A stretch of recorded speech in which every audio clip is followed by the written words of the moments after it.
up being a melting pot of food culture with great influences from Europe, from America, and from the Orient. One such dish that I'm particularly fond of is their vegan Jamaican Ital stew. Right from the Rastafari movement, very robust flavors coming together in a wholesome, hearty broth. Let's get to cooking my version of a vegan Jamaican Ital stew. Let's get to cooking. The secret ingredient that goes into making a Jamaican Ital stew super fabulous is this gorgeous jerk spice. 18 spices that come together flavoring the entire mix.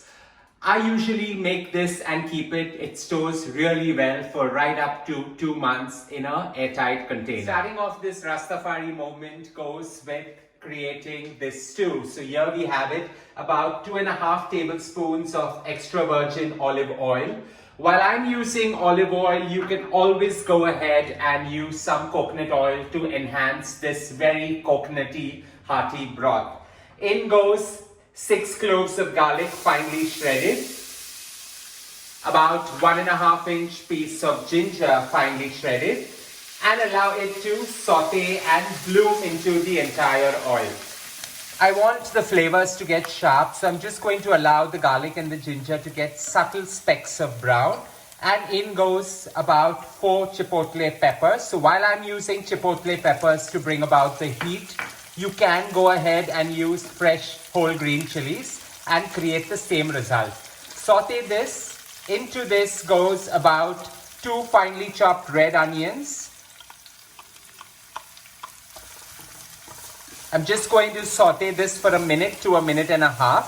Now, having the chilies, onion and garlic sauteed beautifully and bloom really well in the olive oil, in goes this gorgeous Jamaican jerk spice. So about 2.5 tablespoons of jerk spice is going to go in and flavor the entire mix. We're going to allow this to bloom for 1 minute to 1.5 minutes before we get to adding in our vegetables. This Ital stew uses vegetables that you have left over in the kitchen because it's a wholesome, hearty broth. So here I've got about 200 grams of red pumpkins that I've cut into the largest possible dices.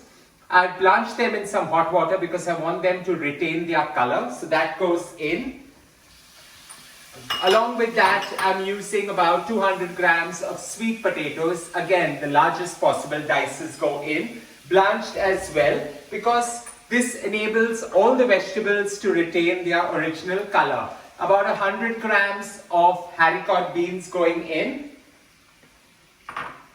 100 grams of baby corn going in, and another 150 grams of these beautiful, gorgeous florets. That's the florets of broccoli. So this goes in, and we're just going to allow all these blanched vegetables to mix and get a slight char.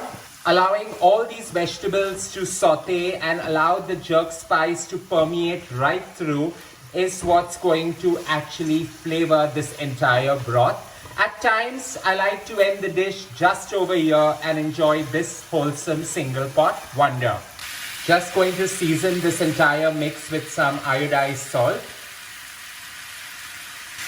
In goes 1/2 cup of water. Just bring it to a slight boil or a bubble. This is a very easy broth to create. And then goes in about 400 ml of coconut milk. So that goes right in, and this is what brings the sheer goodness of this entire dish.